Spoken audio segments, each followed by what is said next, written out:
Hello students, welcome to the class. मेरा नाम सालिक है और आज हम जो है 25 क्वेश्चंस सॉल्व करेंगे मैथ्स के।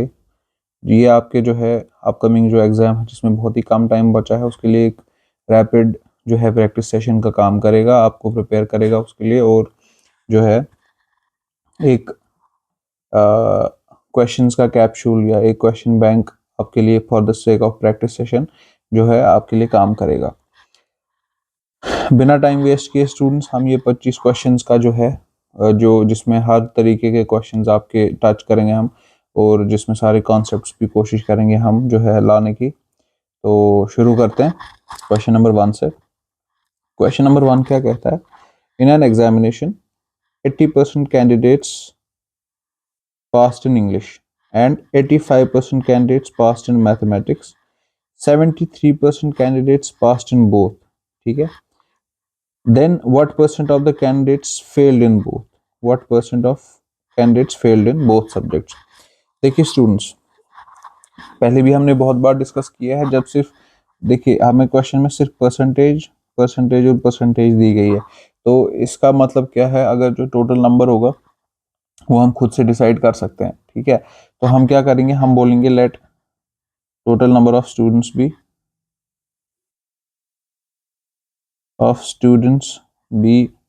100।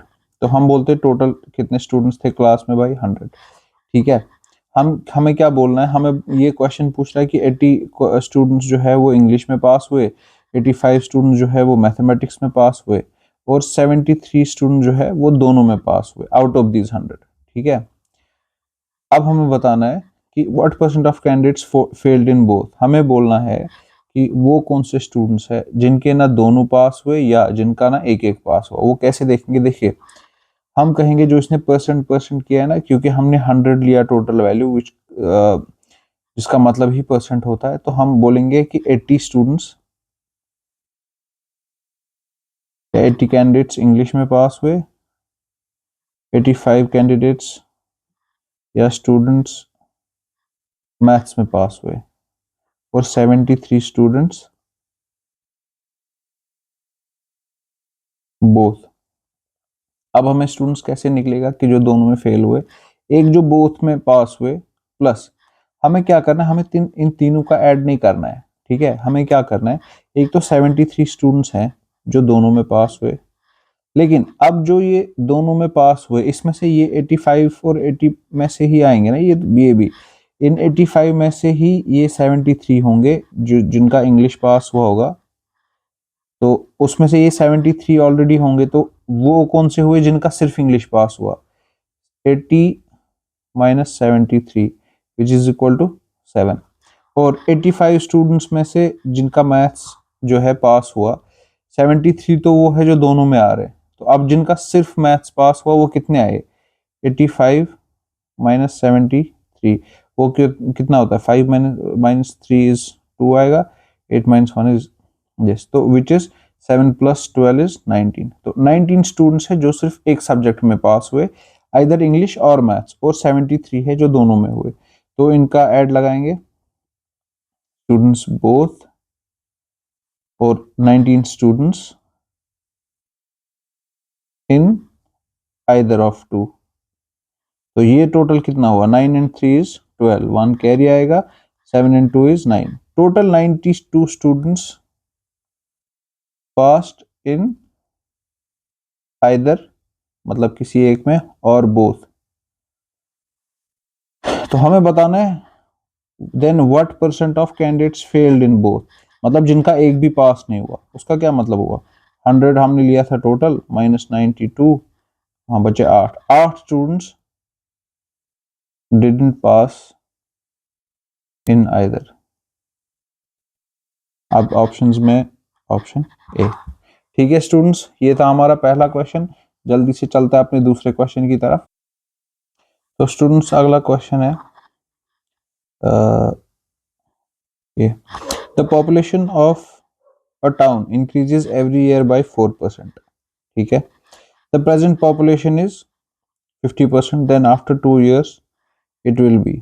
देखिए स्टूडेंट्स, इस क्वेश्चन को करना बहुत सिंपल है कि किसी टाउन की जो पॉपुलेशन है 4% से इंक्रीज हो रही है, प्रेजेंट पॉपुलेशन 50,000 है, then after 2 years it will be. देखिए ये सिंपल इंटरेस्ट वाला जो है ना क्वेश्चन नहीं है, ये एक्चुअली कंपाउंडिंग वाला है, क्योंकि अगर किसी पॉपुलेशन जो है, किसी टाउन की पॉपुलेशन इंक्रीज हो रही है बाय 4%, अगर ये पहली बार जो है बाय 4% इंक्रीज हुई, तो अगले साल जितना, एक तो प्रिंसिपल 50,000 था प्लस जितना इंक्रीज हुआ, इस सारे का अगले साल 4% प्लस 4% इंक्रीज होगा। ठीक है, तो अब इसको करने के दो तरीके हैं। एक तो सीधे फॉर्मूला आप ऑलमोस्ट सारे स्टूडेंट्स को पता ही होगी कि अमाउंट जो है वो होता है बराबर P into 1 plus R divide by 100 raise power जितना टाइम होगा, जिसमें P होता है प्रिंसिपल अमाउंट, या जिसको यहाँ पे जो है हमारा 50,000 आएगा। 1 पता ही है, R होता है रेट ऑफ इंटरेस्ट या रेट एट विच जितना ग्रोथ हो रहा है, वो आएगा 4 और टाइम आएगा 2। ठीक है, ये मैंने आपको बता दिया, आप इसको सॉल्व कर सकते हैं, ये आपका आंसर आएगा।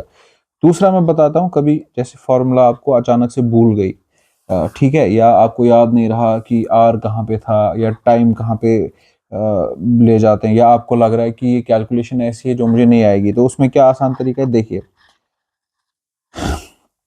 कितने साल बढ़ेगा, 2 साल, तो हम पहले देखेंगे पहले साल कितना होगा, 4% से इंक्रीज हो रही है, तो 4% ऑफ व्हाट, 50,000, 0 2 काट गए, 5 0 आर 0, 5 4 आर 20, तो सॉरी 50,000 है ये, 4% ऑफ 50,000, 2 0 कटेंगे, 5 0 आर 0, सॉरी 4 0 आर 0, 4 0 आर 0, 4 5 आर 20, मतलब पहले साल कितने लोग बढ़े, 20,000, 2,000, आफ्टर 1 year पॉपुलेशन कितनी होगी, एक ये 50,000 और ये 2,000 विच इज 52,000।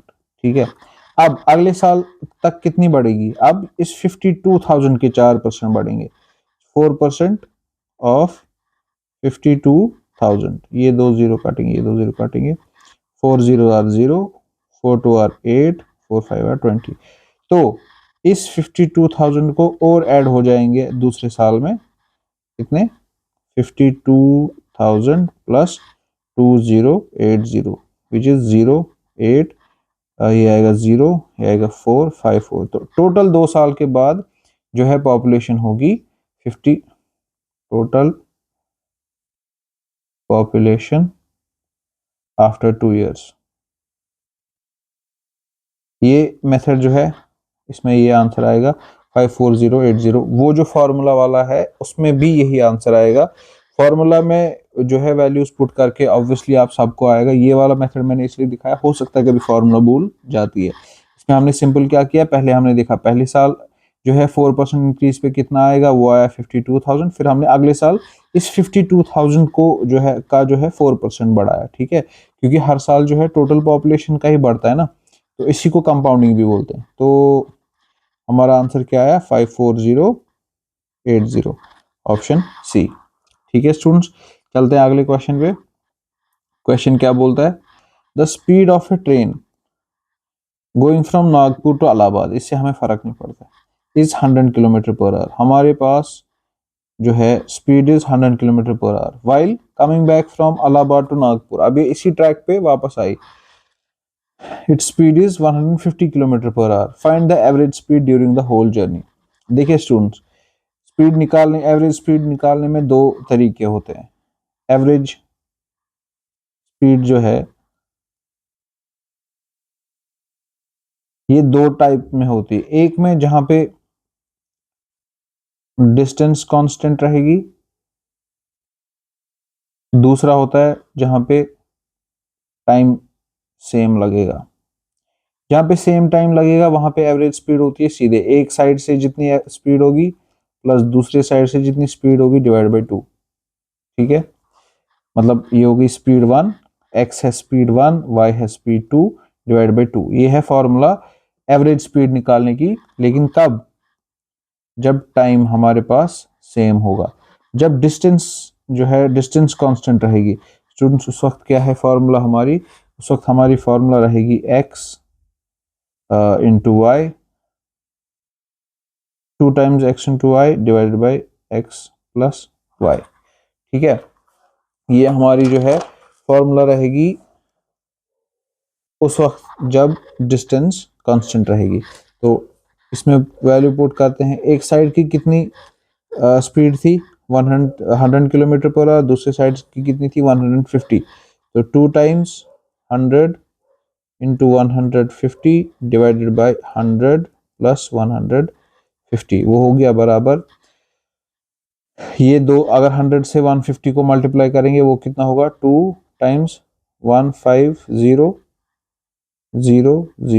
ठीक है, ये दो जीरो बढ़ जाएंगे, डिवाइड बाय नीचे उनको प्लस करेंगे, ये आएगा 250। ठीक है स्टूडेंट्स, इसको सॉल्व करते हैं, ये जीरो और ये जीरो कटेगा, ये आया। इसको मल्टीप्लाई भी करेंगे, 15 2 jar 30 and this is 3000 divide by 25। तो 5 5 jar 5 6 jar 30, 5 0 jar 5 0 jar 5 1 jar 5 5 1 jar 5 5 2 jar 10 5 0 जार 0। तो आंसर क्या आया 120। तो 120 क्या है average speed, 120 kilometre per our. इसमें कोई भी हमको जो है अपना दिमाग वगैरह लगाने की जरूरत है नहीं, सिर्फ हमें ये देखना है इसमें इस क्वेश्चन में हमने डिस्टेंस क्यों कांस्टेंट ली, टाइम क्यों नहीं लिया, क्योंकि इसने क्या बोला है, यह नागपुर से जाता है इलाहाबाद और सेम फिर इलाहाबाद से वापस जाता है नागपुर, तो डिस्टेंस सेम रही ना, जब सेम ट्रैक पे आया सेम ट्रैक पे गया तो डिस्टेंस सेम रही। टाइम के बारे में इसने जिक्र ही नहीं किया, इसलिए टाइम जो है वो वेरिएबल था, वो वेरी कर सकता है। ठीक है स्टूडेंट्स, चलते हैं अगले क्वेश्चन पे। स्टूडेंट्स, ये हमारा अगला क्वेश्चन है। क्वेश्चन क्या पूछ रहा है, ये रेशियो का क्वेश्चन है।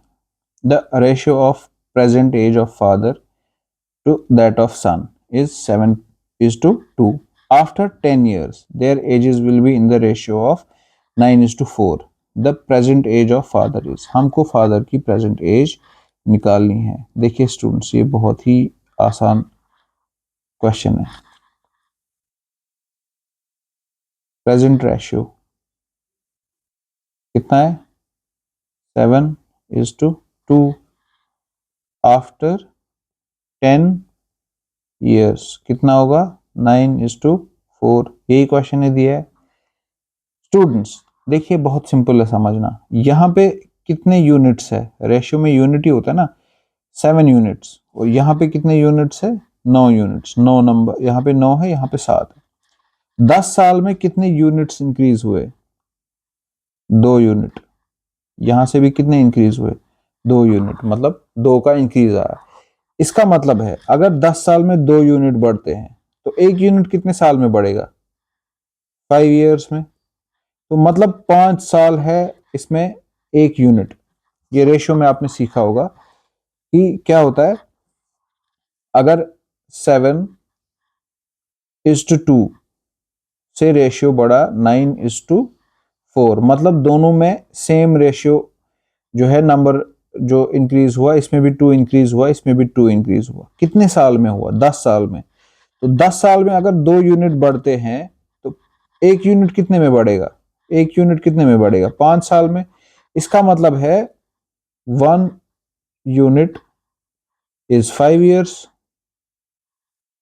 तो प्रेजेंट एज क्या है फिर फादर की, अगर 1 यूनिट है 5 ईयर्स, प्रेजेंट एज क्या है 7 यूनिट्स है ना, 7 यूनिट्स प्रेजेंट एज है।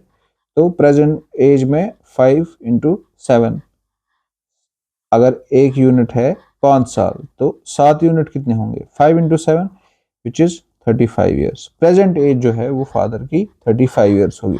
अब अगर आपको प्रेजेंट एज निकालनी होगी किसको, सन की, present age of son is 2 into 5 which is 10 years. बाद में कितनी एज हो जाएगी सन की 4 इंटू 5 विच इज 20 ईयर्स। और फादर की बाद में कितनी एज हो जाएगी, अभी अगर 35 है बाद में हो जाएगी 45 ईयर्स। हमने चारों जगह निकाली। इस यहाँ पे फादर की एज है 35, यहाँ पे सन की है 10, यहाँ पे सन की एज है 20 और यहाँ पे फादर की एज है 45 years.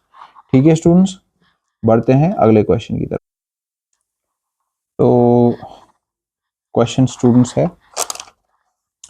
A coolie standing on a railway platform. ठीक है स्टूडेंट्स, एक रेलवे प्लेटफॉर्म है, इस पे एक कूली खड़ा है।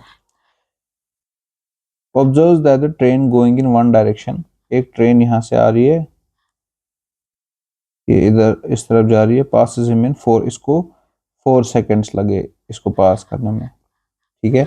Another train in the of the same length in the opposite direction, और एक ट्रेन आई इस तरफ से, लेकिन इनकी लेंथ सेम है, लेंथ इसकी और इसकी सेम है। इसको लगे in the opposite direction takes 5 seconds to pass him, इसको लगे 4 सेकेंड्स, इसको लगे 5 सेकेंड्स, ठीक है। The time taken in seconds by the two trains to cross each other. अब क्या बोल रहा है ये, अब ये बोल रहे हैं जब ये ट्रेन इस इधर से आएगी, ये ट्रेन इधर से आएगी, आप बताओ दोनों ट्रेन जब एक दूसरे के से गुजरेंगे तो कितना टाइम ये लेंगे। जो हमारे ऑप्शन है स्टूडेंट्स, ये पॉइंट्स में भी है, फ्रैक्शंस में भी है और नॉर्मल नंबर्स में। तो अगर हम सॉल्व करते करते कहीं देखेंगे कहीं हम किसी फ्रैक्शन पे ना रुक जाए स्टूडेंट्स, क्योंकि लेंथ ट्रेन्स की सेम है और वहां से हमें सिर्फ एक ही एंटिटी दी है, वो है टाइम।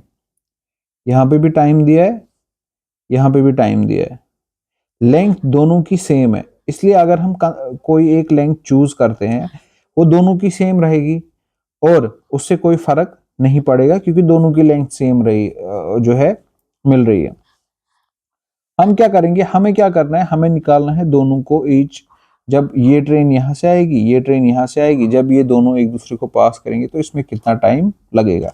हम क्या करेंगे इसमें, हम बोलेंगे लेट लेंथ बी 100 मीटर्स। अब मैंने मीटर्स ही क्यों चुना स्टूडेंट्स, क्योंकि वहां से टाइम सेकंड्स में दिया है ना, तो मीटर पर सेकंड हमें निकालना इजी हो जाएगा।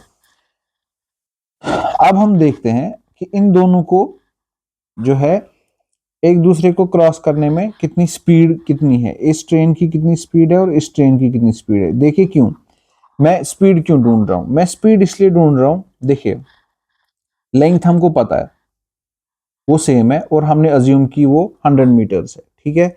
उसके बाद हम क्या करेंगे, हम स्पीड देखेंगे इस ट्रेन की और इस ट्रेन की, ठीक है। जब हमें दोनों की स्पीड मिल जाएगी उसके बाद हम जो है टोटल टाइम निकाल सकते हैं, ठीक है। देखिए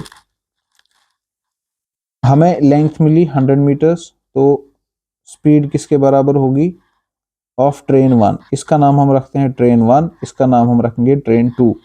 ट्रेन 1 की स्पीड किसके बराबर होगी, 100 मीटर्स डिवाइड बाय टाइम कितना है 4 second, which is equal to 4 1 जार 4 20 जार 20 मीटर पर सेकेंड है ट्रेन 1 की स्पीड। और ट्रेन 2 की स्पीड कितनी है 100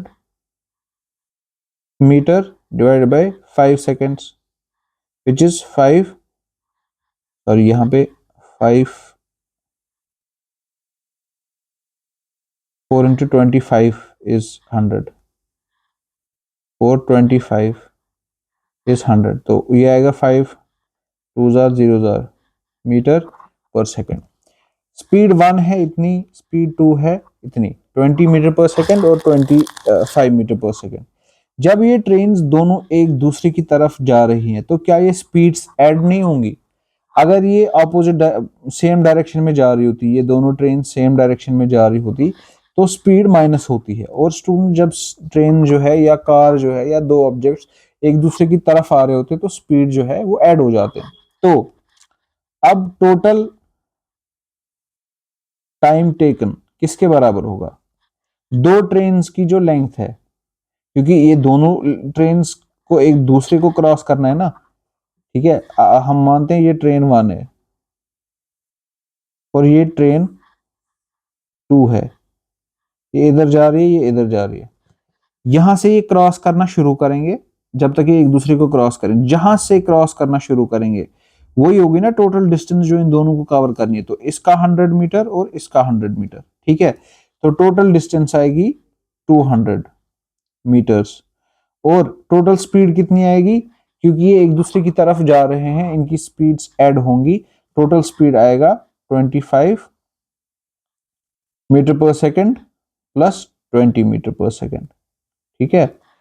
which is equal to 200 divided by 45, which is 5 9s are 45, 5 4s are 20, 5 zeros are 0। हमें स्टूडेंट्स, मैंने आपको कहा था कि ऑप्शंस भी हम पहले देखेंगे। ये ज़रूरी होता है कि आप जो है क्वेश्चन के बाद ऑप्शन देखें ताकि आपको समझ आ जाए आपको आंसर लेके अपना कहाँ पे रुकना है। तो यहाँ है आंसर 40/9, हमें आंसर सी मिलता है 40/9। ठीक है, आई होप आपको ये क्वेश्चन भी समझ आया होगा। आगे बढ़ते हैं हम अपने नेक्स्ट क्वेश्चन के लिए। अगला क्वेश्चन स्टूडेंट्स बहुत ही आसान है। Area of an triangle with base B and height h is, ये एक लेट्स से एक ट्रायंगल है, एक ट्रायंगल है, ये इसका बेस है b, ये इसका हाइट है h। तो ये बोल रहा है किसके बराबर है इसका एरिया। ट्रायंगल का एरिया होता है half of base into altitude या हाइट जिसको हम बुलाते हैं। तो यहाँ पे हम लिखेंगे half of b into height को लिखा हमने h, यही हमारा आंसर है, half of b into h। ठीक है स्टूडेंट्स, चलते हैं अगले क्वेश्चन की तरफ। अगला क्वेश्चन है students, is the length and breadth of an rectangle. Rectangle क्या होता है? ये एक पैरेललोग्राम होता है जिसके सारे एंगल्स जो है वो 90 डिग्री होते हैं। तो ये क्या बोल रहा है, एक साइड है 15 सेंटीमीटर, दूसरा साइड है 10 centimetre. Find its area. Area of rectangle किसके बराबर होता है? Of rectangle is equal to length into breadth, which is 15 into 10, which is 150 square centimetre.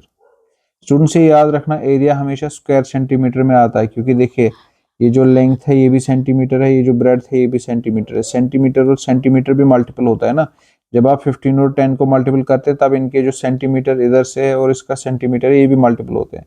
तो ये बनता है, या तो आप ऐसे लिखो इसको सेंटीमीटर स्क्वायर, या हम इसको लिखते हैं ऐसे स्क्वायर सेंटीमीटर। तो यहाँ पे जो है लिखा है सॉरी, ये है हमारा ऑप्शन स्क्वायर सेंटीमीटर। ये याद रखना, कभी ऐसा हो सकता है आपको ऑप्शन में दिया होगा 150 सेंटीमीटर, दूसरा दिया होगा 150 स्क्वायर सेंटीमीटर। तो उस वक्त ध्यान रखना आपका 150 स्क्वायर सेंटीमीटर आंसर होगा जब क्वेश्चन में जो है एरिया निकालना होगा। बढ़ते हैं स्टूडेंट्स अगले क्वेश्चन की तरफ। हमारा अगला क्वेश्चन स्टूडेंट्स है sin 30 degree plus cos 60 degree minus sin 60 degree plus cos 30 degree, ये किसके बराबर होता है? हम डायरेक्ट इसमें वैल्यूज पुट कर सकते हैं जो हमें स्टूडेंट्स याद है, क्योंकि वो जो टेबल है वो आपको देखना पड़ेगा ट्रिग्नोमेट्री चैप्टर में जो आपने पढ़ा है, इसमें सीधे आएगा sin 30 डिग्रीज। अगर जैसे किसी ने नहीं पढ़ा है ट्रिग्नोमेट्री चैप्टर अभी तक, तो 10th क्लास का एक ट्रिग्नोमेट्री का चैप्टर आता है, उसमें ये जो है ये सारा इन सारे वैल्यूज का जो है डायरेक्ट वैल्यू दिया गया है, एक टेबल बनाया गया है उस चैप्टर में, या तो आप अगर इंटरनेट पे भी सर्च करेंगे आपको वहां पे मिल जाएगा। तो sin 30 होता है स्टूडेंट्स बराबर 1/2 के, प्लस cos 60 होता है बराबर 1/2 के, माइनस sin 60 होता है बराबर √3/2, प्लस cos 30 होता है बराबर √3/2। ये करेंगे सॉल्व। ये होता है 1 + 1, बेसिस सेम है तो ऐसे आएगा, माइनस इसमें भी बेसिस सेम है तो ये आएगा √3 प्लस √3 डिवाइड बाई 2, ये आएगा 2/2 माइनस 2 टाइम्स √3 डिवाइड बाई 2, 2 बार है ना ये, तो ये 2 टाइम्स ऐसे। अगर आप ऐसे स्टूडेंट्स डायरेक्ट लिखते हैं ना 2 और ऐसे 3, वो भी होता है √3, तो उसको 2√3 बोलते हैं। इसको लिखना होता है 2 टाइम्स √3 डिवाइड बाई 2, तो 2 होता है 1 माइनस ये 2 और ये 2 कैंसिल, क्योंकि यहाँ पे मल्टीपल में है ना 2, यहाँ पे डिवाइड में है, तो ये बनेगा सीधे √3, ये बनेगा 1 माइनस √3, तो ऑप्शन सी। ठीक है स्टूडेंट्स, बढ़ते हैं अगले क्वेश्चन की तरफ। अगला क्वेश्चन स्टूडेंट्स आपके जो है डिस्प्ले पे है, वो ये है कि the price of 10 chairs is equal to the price of 4 tables. उसके बाद क्या बोलता है, the price of 15 chairs and 2 tables together is 4,000 rupees. The total price of 12 chairs and 3 tables is option A 3,500, 3,750, 3,840, 3,900. देखिए स्टूडेंट्स, ये बहुत ही आसान है क्वेश्चन। हम बोलते हैं, क्वेश्चन पहले क्या बोलता है, 10 चेयर प्राइस जो है 10 चेयर्स का वो है बराबर 4 टेबल्स के, और 15 चेयर्स और 2 टेबल्स अगर हम एक साथ खरीदते हैं वो हमें 4,000 रुपए के मिलेंगे। तो हमें बोलना है 12 चेयर्स और 3 टेबल्स का क्या प्राइस आएगा। देखिए स्टूडेंट्स, पहला पार्ट क्वेश्चन का, the price of 10 chairs is equal to है, तो हम देखेंगे कौन सी इक्वेशन बनती है इसमें। Let cost of 1 chair be C and let cost of 1 table is equal to T.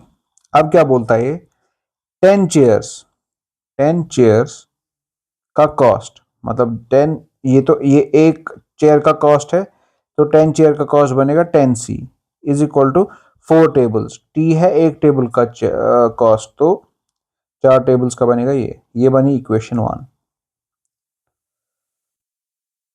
दूसरी इक्वेशन, दूसरा पार्ट क्या है स्टूडेंट्स क्वेश्चन का, ये 15 चेयर्स प्लस, एंड का मतलब होता है प्लस 2 टेबल्स कितने में आते हैं, 4,000 रुपए में। हमें क्या बोलना है, 12 चेयर और 3 टेबल कितने में आएंगे। ये स्टूडेंट्स आपका टोटल क्वेश्चन जो वहां से दे रहा है और क्या पूछ रहा है। हम क्या करेंगे, हम पहले इसको 1 को यूज, 1 में से या तो C का वैल्यू निकालेंगे या T का वैल्यू निकालेंगे। कैसे निकालेंगे, 10C is equal to 4T which is C is equal to 4/10T। ठीक है स्टूडेंट्स, इसको नंबर 2 नाम रखते हैं। अब इसमें इसको डालते हैं, 15C plus 2T is equal to 4,000। ठीक है, C के बदले, ये हमने C का वैल्यू निकाला ना यहाँ पे, इसके बदले हम ये जो वैल्यू है, सॉरी 4/10T, ये जो वैल्यू है इसमें डालेंगे। हो गया 15 into 4/10T plus 2T is equal to 4,000। ये आएगा 2, 2 जार 4, 2 5 जार 10, 5 1 जार 5, 5 3 जार 15। यहाँ बचे ये 3 और ये 2, ये हो गया 3 2 जार 6, 6T plus 2T is equal to 4,000। हो गया 8T is equal to 4,000। T is equal to 8 1 जार 8, 8 5 जार 40, 0 जार 0 जार, ये आएगा ऐसे 8 5 जार 40, 8 0 जार 0 जार। तो एक टेबल का कॉस्ट कितना है, टी का हमने निकाला था, एक टेबल का कॉस्ट हमें निकला 500 रुपीज। अब हम यहाँ पे देखेंगे, अगर एक टेबल का कॉस्ट 500 रुपीज है तो एक चेयर का कितना होगा, 100 into C is equal to 4 multiplied by, table के बदले क्या लिखेंगे, टी के बदले 500, chair is equal to 4 into 500, ये 100 नीचे जाएगा, ये ऐसे जाएगा, ये 0 और ये 0 तो कट गए। तो एक चेयर का कॉस्ट कितना आएगा स्टूडेंट्स, सॉरी थोड़ी गलती हो गई, ये 100 नहीं है, ये 10 है यहाँ पे। 10C is equal to 4 into 500, C is equal to 4 into 500 divide by, ये 10 नीचे जाएगा, इधर 0 और 0 कटेगा, तो 4 0 ज़ार होते 0, 4 5 ज़ार होते हैं 20। तो चेयर का कितना कॉस्ट आया टोटल, 200। ठीक है, अब टेबल का कॉस्ट आया 500, चेयर का कॉस्ट आया एक चेयर का 200। अब क्वेश्चन क्या बोल रहा है वहां से, क्वेश्चन हमें बोलता है 12 चेयर और 3 टेबल कितने में आएंगे, 12 चेयर और 3 टेबल कितने में आएंगे। तो 12 इंटू चेयर का कितना कॉस्ट है 200 प्लस 3 इंटू टेबल का कितना कॉस्ट है, एक टेबल का 500, विच इज, देखिए 12 को डायरेक्ट इधर मल्टीपल करेंगे, 12 0 जार 0, 12 0 जार 0, 12 2 जार 24 प्लस 3 से इसको करेंगे, 3 0 जार 0, 3 0 जार 0, 3 5 जार 15, विच इज 2400 प्लस 1500 0093। तो टोटल कॉस्ट जो है 12 चेयर और 3 टेबल का आएगा 3900। क्या 3900 हमारे पास कोई ऑप्शन है? Option number D. ठीक है स्टूडेंट्स, तो ये 9 क्वेश्चन जो है स्टूडेंट्स अभी के सेशन में हम यहाँ पे रुक जाते हैं। जो मैंने 25 क्वेश्चंस बोला, क्वेश्चन नंबर 10 से हम जो है अगली क्लास में शुरू करेंगे।